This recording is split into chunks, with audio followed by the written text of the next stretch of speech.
Welcome to Hebrew Readers Church, brothers and sisters. I'm your brother Kasafo here enjoying the Feast of New Moon with you. Hope you all are enjoying the feast and enjoying your meals that you have with your families and your loved ones today. Just want to spend a little time with you to go over the understanding of the feast to know what we're celebrating and why we're celebrating it. So may Ahaya be with us today, and the Lord Yache keep us, and the Holy Spirit be our guide. So, the understanding of the new moon feast is found in the book of Jubilees, one of the true canon records. It was revealed to Moses on Mount Sinai. When we look at 2nd Ezra chapter 14, verse 1 to 6, it says, And it came to pass on the third day, it came to pass upon the third day, I sat under an oak, and behold, there came a voice out of the bush over against me, and said, Esdras, Esdras. And I said, Here am I, Lord. And I stood upon my feet. And then said he unto me, In the bush I did manifestly reveal myself unto Moses, and talked with him when my people served in Egypt. And I sent him and led my people out of Egypt, and brought him up to the mount, where I held him by me a long season, and told him many wondrous things, and showed him the secrets of the times and the end, and commanded him, saying, These words shalt thou declare, and these shalt thou hide. So we see through scripture, Moses was shown the beginning and the end, and we can look at what was shown to him concerning these things in the book of Jubilees to know that this book was a true record that we're going into. Jubilees chapter 1, verse 1 to 5. Remember, he said he held Moses by him a long season. That was referring to those 40 days and 40 nights when Moses was with him, and this is what we're reading into. Jubilees chapter 1, verse 1 to 5. And it came to pass in the first year of the exodus of the children of Israel out of Egypt, in the third month, on the 16th day of the month, that Elohim spake to Moses, saying, Come up to me on the mount, and I will give thee 2 tables of stone of the law and the commandments which I have written, and that thou mayest teach them. And Moses went up into the mount of Elohim, and the glory of Ahia abode on Mount Sinai, and the cloud overshadowed it 6 days. And he called to Moses on the 7th day out of the midst of the cloud. And the appearance of the glory of Ahia was like a flaming fire on the top of the mount. And Moses was on the mount 40 days and 40 nights, and Elohim taught him the earlier and the latter history of the divisions of all the days of the law and of the testimony. So we can see when he said he showed him the beginning and the end in 2nd Ezra, he also is referring to this book of Jubilees. Verse 5, And he said, Incline thine heart to every word which I shall speak to thee on this mount, and write them in a book, in order that their generations may see how I have not forsaken them for all the evil which they have wrought in transgression my covenant, which I established between me and thee for their generations this day on Mount Sinai. We're going to jump to Jubilees chapter 1, verse 26 to 29. He goes on to say, And do thou write down for thyself all these words which I declare unto thee on this mountain, the first and the last, which shall come to pass in all the divisions of the days, in the law, and in the testimony, and in the weeks, and the jubilees unto eternity, until I descend and dwell with them throughout eternity. And he said to the angel of the presence, Write for Moses from the beginning of creation till my sanctuary has been built among them for all eternity. And Ahia will appear to the eyes of all, and all will know that I am the Elohim of Israel, and the father of all the children of Jacob, and king on Mount Zion for all eternity. And Zion and Jerusalem will be holy. And the angel of the presence who went before the camp of Israel took the tables of the divisions of the years, from the time of the creation, of the law, and of the testimony, of the weeks, of the jubilees, according to the individual years, according to all the number of the jubilees, according to the individual years, from the day of the law, from the day of the new creation, when the heavens and the earth shall be renewed, and all the creation according to the powers of the heaven, and according to all the creation of the earth, until the sanctuary of Ahia shall be made in Jerusalem on Mount Zion, and all the luminaries be renewed for healing and for peace and for blessings for all the elect of Israel, that thus it may be from that day unto all the days of the earth. Now we see that the books are true. Now we see that the books are true. Excuse me. Let's go on to see what the Feast of New Moon is about to understand what we're celebrating today. Jubilees chapter 5, verse 20 to 20. I'm sorry, Jubilees chapter 5, verse 20 to, looks like we're going to 32. All right. Verse 20 of Jubilees chapter 5. And Ahiah said that he would destroy everything that was upon the earth, both man and cattle and beasts and fowls of the air, and that which moveth on the earth. And he commanded Noah to make him an ark, that he might save himself from the waters of the flood. And Noah made the ark in all respects as he commanded him. And he entered in the 6th year thereof, in the 2nd month, on the new moon of the 2nd month, till the 16th. And he entered, and all that we brought to him into the ark, Ahiah closed it from without on the 17th evening. And Ahiah opened 7 flood gates of heaven, and the mouths of the fountains of the great deep, 7 mouths in number. And the floodgates began to pour down water from the heaven 40 days and 40 nights. And the fountains of the deep also sent up waters until the whole world was full of water. And the waters increased upon the earth. 15 cubits did the waters rise above all the high mountains. And the ark was lifted up above the earth, and it moved upon the face of the waters. And the water prevailed on the face of the earth 5 months, 150 days. So 5 months is 150 days. All right. And the ark, and the ark went and rested on the top of Mount apologize. And the ark went and rested on the top of Lubar, one of the mountains of Ararat.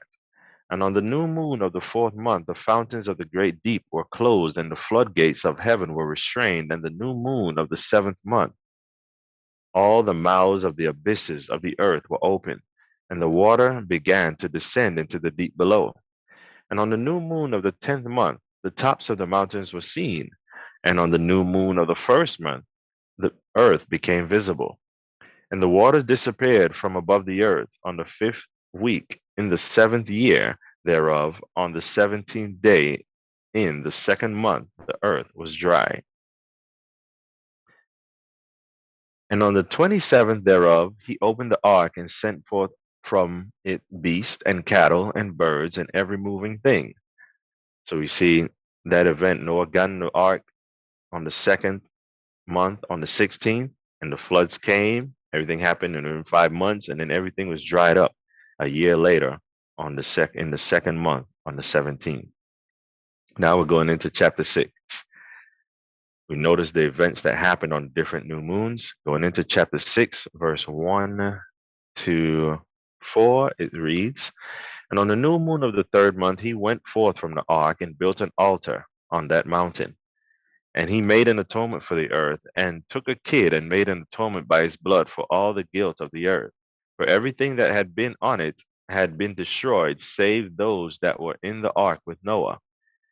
And he placed the fat thereof on the altar, and he took an ox and a goat and a sheep and kids and salt and a turtle dove and the young dove and the young of a dove, and placed a burnt sacrifice on the altar, and poured thereon an offering mingled with oil, and sprinkled wine and strewed frankincense over everything, and caused a goodly savor to arise acceptable before Ahiah. And Ahiah smelt the goodly savor, and he made a covenant with him that there should not be any more a flood to destroy the earth, that all the days of the earth, seed time and harvest, should never cease. Cold and heat, summer and winter, and day and night should not change their order, nor cease forever. Right? Jump into Jubilees chapter 6, verse 23 to 38. And on the new moon of the 1st month, and on the new moon of the 4th month, and on the new moon of the 7th month, and on the new moon of the 10th month are days of remembrance, and the days of the seasons of the 4 divisions of the year. These are written and ordained as a testimony forever. And Noah ordained them for himself as feasts for the generations forever, so that they become thereby a memorial unto him. And on the new moon of the 1st month he was bidden to make for himself an ark. And on that day the earth became dry, and he opened the ark and saw the earth. And on the new moon of the 4th month, the mouths of the depths of the abyss beneath were closed. And on the new moon of the 7th month, all the mouths of the abysses of the earth were open, and the waters began to descend into them. And on the new moon of the 10th month, the tops of the mountains were seen, and Noah was glad. And on this account he ordained them for himself as feasts for a memorial forever, and thus are they ordained. And they placed them on the heavenly tables. Each had 13 weeks, from one to another past the memorial, from the first to the second, and from the second to the third, and from the third to the fourth. All the days of the commandment will be 50 and 2 weeks of days, and these will make the entire year, complete. So you see how these feasts, they're written on heavenly tables, and they also help us keep track to make sure we're walking according to the complete year. 13 weeks to every feast. That gives us each season there for the 4 seasons of the year. All right, continuing here. Verse 31 of chapter 6 in Jubilees. Thus it is engraven and ordained on the heavenly tables, and there is no neglecting this commandment for a single year from year to year. And command thou the children of Israel that they observe the years according to this reckoning, 364 days. And these will constitute a complete year, and they will not disturb its time from its days and from its feasts.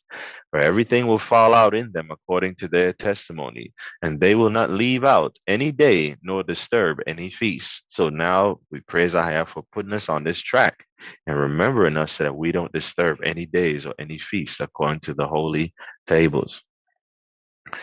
But if they do neglect and do not observe them according to his commandments, then they will disturb all their seasons, and the years will be dislodged from this order. And they will disturb the seasons, and the years will be dislodged, and they will neglect their ordinances. And all the children of Israel will forget, and will not find the path of the years, and will forget the new moons and seasons and Sabbaths, and they will go wrong as to all the order of the years. For I know, and from henceforth shall I declare it unto thee. And it is not of my own devising, for the book lieth written before me, and the heavenly tables, and on the heavenly tables the division of days is ordained, lest they forget the feast of the covenant, and walk according to the feast of the Gentiles, after their error and after their ignorance. For there will be those who will assuredly make observations of the moon. Now it disturbeth the seasons, and cometh in from year to year 10 days too soon. For this reason the years will come upon them when they will disturb the order, and make an abominable day the day of testimony, and an unclean day a feast day. And they will confound all the days, the holy with the unclean, and the unclean day with the holy. For they will go wrong as to the months, and Sabbaths, and feasts, and jubilees. And we see from the admonitions of the Lord, making observations of the moon, and going according to its order will dislodge us from the right order of Alahayim. The moon was a sign of the feast of new moon, as it says in the book of Sirach, but we are not to follow it because the sun was ordained as the great sign for feast in the book of Jubilees, chapter 2, verse 9. So observations of the moon will lead us to error, as Ahaya said. The moon and stars will go off of their course here in these end times according to Enoch, but not the sun. Let's look at Enoch chapter 80, verse 2 and verse 4 to 7 to see this. Enoch chapter 80, verse 2. And in the days of the sinners, the years will be shortened, and their seed shall be tardy on their lands and fields, and all things on the earth shall alter, and shall not appear in their time. and the rain shall be kept back, and the heavens shall withhold it. Verse 4. And the moon shall alter her order and not appear at her time. So this is why we don't see the new moon actually coming up during the new moon feast anymore, because we are in the times of the end, and it was prophesied she would not come according to her order. Verse 5. And in those days the sun shall be seen, and he shall journey in the evening on the extremity of the great chariot in the west, and shall shine more brightly than accords with the order of light. Notice the sun didn't go out of his order in regards to what he's supposed to do. He just shined more brightly than his order of light. So he continues his course and appears at his times. Going on. And many of the, verse 6, and many of the chief of the stars shall transgress the order prescribed, and these shall alter their orbits and task, and not appear at the seasons prescribed to them. And the whole order of the stars shall be concealed from the sinners, and the thoughts of those on the earth shall err concerning them, and they shall be altered from all their ways. Yea, they shall err, and take them to be Alahims. So you see, the moon is going to go out of its order and not show up according to her time. And the stars are going to go out of their prescribed order and not appear at the seasons prescribed to them. Yet it didn't say the sun was not going to appear according to his time. This lets us know why we still go according to the sun, according to the commandment. In Jubilees chapter 2, verse 9, it says, And Elohim appointed the sun to be a great sign on the earth for days and for Sabbaths and for months and for feasts and for years and for Sabbaths of years and for Jubilees and for all seasons of the years. This is why we have the sun that's still helping us stay on track. And we know our higher command is not to go according to the moon because it comes in 10 days too soon. Going back to Jubilees chapter 6, verse 38, knowing that the moon will go off of its course, Ahaya goes on to say, For this reason I command and testify to thee, that thou mayest testify to them. For after thy death thy children will disturb them, so that they will not make the year 364 days only. And for this reason they will go wrong as to the new moons and the seasons and the Sabbaths and festivals, and they will eat all kinds of blood with all kinds of flesh. Wow. I knew was not keep the dietary law as well. We'll eat all kinds of flesh instead of eating the things that were pertaining to the law. All right. The feast wasn't mentioned in the Leviticus because it was explained in the book of Jubilees as we read. And it was kept by the people with its ordinances. In Numbers chapter 10, verse 10, it says, Also, in the day of your gladness, and in your solemn days, and in the beginning of your months, ye shall blow with the trumpets over your burnt offerings and over the sacrifices of your peace offerings, that they may be to you for a memorial before your Elohim. I am Mahaya, your Elohim. And we read in Psalms 81, verse 2 to 4, that they did do as the commandment was given. It says in Psalms 81, verse 2, Take a psalm and bring hither the timbrel, the pleasant harp with the psaltery. Blow up the trumpet in the new moon, in the time appointed on your solemn feast day. For this was a statute for Israel and a law of the Elohim of Jacob. So we see that we have laws that pertain to these feasts as well. It's a feast wherein no work is done, just like the Sabbath, wherein we can't do any business. We can look at Amos chapter 8, verse 4 to 6 to see the unbelievers, what they were seeking during these feast days. Amos chapter 8, verse 4. Hear this, O ye that swallow up the needy, even to make the poor of the land to fail, saying, When will the new moon be gone, that we may sell corn, and the Sabbath that we may set forth wheat, making the ephah small and the shekel great, and falsifying the balances by deceit, that we may buy the poor for silver and the needy for a pair of shoes, yea, and sell the refuse of the wheat. So you see, people knew that on the new moons, just like the Sabbath, you couldn't buy and sell because it was a holy day. So hopefully that helps us understand that we are doing the right thing by treating the new moon as a Sabbath, but it is also a feast day, so we can cook on this day. Now, the righteous respected the feast day. So we can look at see the difference in what they did. In Judith chapter 8, verse 4 to 6, it says, So Judith was a widow in her house 3 years and 4 months, and she made her a tent upon the roof, upon the top of her house, excuse me, and upon it, I'm sorry, let me start over that. Sorry. And she made her a tent upon the top of her house, and put on sackcloth upon her loins, and wear her widow's apparel. And she fasted all the days of her widowhood, save the eves of the Sabbaths, and the Sabbaths, and the eves of the new moons, and the new moons, and the feast and solemn days of the house of Israel. So we see she had respect unto the holy days and the days of remembrance of Ahiah. There are sacrifices for the feast of new moon, just like other feasts. In Numbers chapter 28, verse 11 and 14, it says, And in the beginning of your months you shall offer a burnt offering unto Ahiah, 2 young bullocks and 1 ram, 7 lambs of the first year without spot. Verse 14, And their drink offering shall be an half of an hin of wine unto a bullock, and a third part of an hin unto a ram, and a fourth part of an hin unto a lamb. This is the burnt offering of every month throughout the months of the year. The people continue to do them as well. We can look in 1 Samuel chapter 20, verse 5 and 6. David used those laws to help get him out of a situation, or to prove a point to Jonathan. 1 Samuel chapter 20, verse 5 and 6.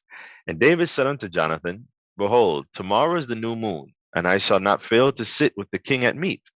But let me go, that I may hide myself in the field unto the third day at even.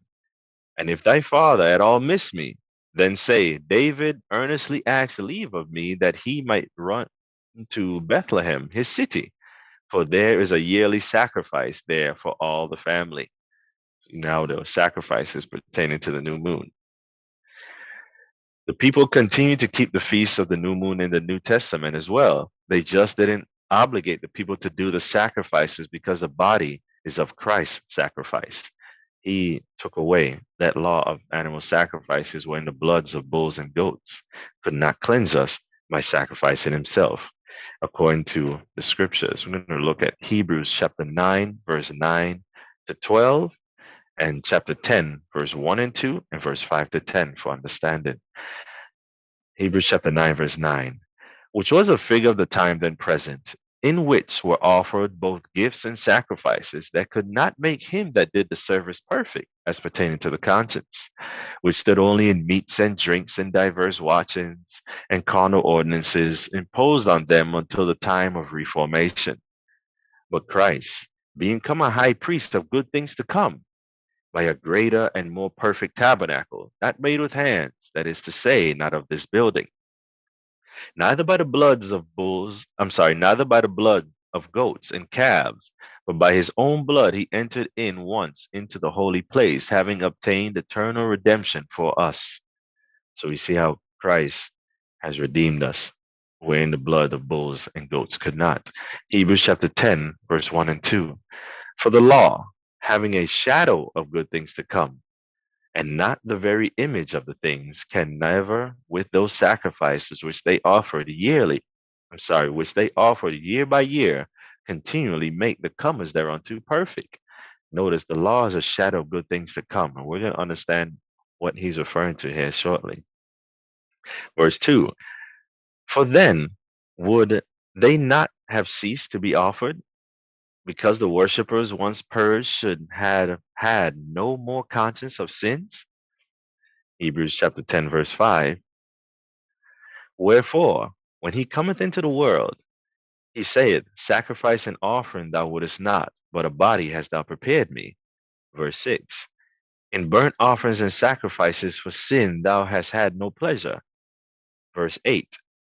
Above, when he said, Sacrifices and burnt offerings and offerings for sin thou wouldest not, neither hadst pleasure therein, which are offered by the law. Verse 9. Then said he, Lo, I come to do thy will, O Elohim. He taketh away the first, and he established the second. Verse 10. By the which will we are sanctified through the offering of the body of Yache Christ once for all. So we see it's Christ's offering that's been offered for us once and for all so that we do not have to do the offerings of bulls and rams anymore. And this is what Paul was teaching the people in those days, not to let anyone judge you because you're not doing animal sacrifices. When we read Colossians chapter 2, verse 16 and 17, verse 16, let no man therefore judge you in meat or in drink or in respect of a holy day or of the new moon or of the Sabbath days, which are a shadow of things to come, but the body is of Christ. These, the meats and drinks and the offerings in respect of the holy days, or shadow of things to come, because these sacrifices are going to be done in the kingdom of Christ. Yet at this time, the body of Christ, we are of the sacrifice by faith in the blood of Christ Yache, and we do not have to do the animal sacrifices here at this time. Yet in the kingdom of Christ, those good things are going to be reestablished. Looking at Isaiah chapter 66, verse 22 and 23. For as the new heavens and the new earth, which I will make, shall remain before me, saith Ahaya, so shall your seed and your name remain. And it shall come to pass that from one new moon to another, and from one Sabbath to another, shall all flesh come to worship before me, saith Ahaya. So we see that's going to come in the kingdom, and all nations are going to come, keep the feast as well. In Isaiah 56, verse 6, he says, also the son of the stranger that join themselves to Ahaya to serve him and to love the name of Ahaya to be his servants. Everyone that keepeth the Sabbath, everyone I'm sorry, everyone that keepeth the Sabbath from polluting it and taking hold of my covenant, even them will I bring to my holy mountain and make them joyful in my house of prayer. Their burnt offerings and their sacrifices shall be accepted upon my altar, for mine house shall be called an house of prayer for all people. So we see through the scriptures, they're going to be, even the Gentiles are going to be bringing their sacrifices to Ahaya for his feast, and it's going to be a house of prayer for all nations. Hopefully, this helps understand that this feast of new moon is a holy feast that we all will be keeping. And we know that it is for all nations, and in the kingdom it will be for all nations, because in Isaiah 56, verse 8, Ahaya said, and the Lord Ahaya, which gathered the outcasts of Israel, saith, yet will I gather others to him besides those that are gathered unto him. Those others are the other sheep, that is, the house of the Gentiles that are called by faith as the faith of faithful Abraham. So hopefully this is edifying. Hope you all enjoy the feast, and Ahaya be with you all.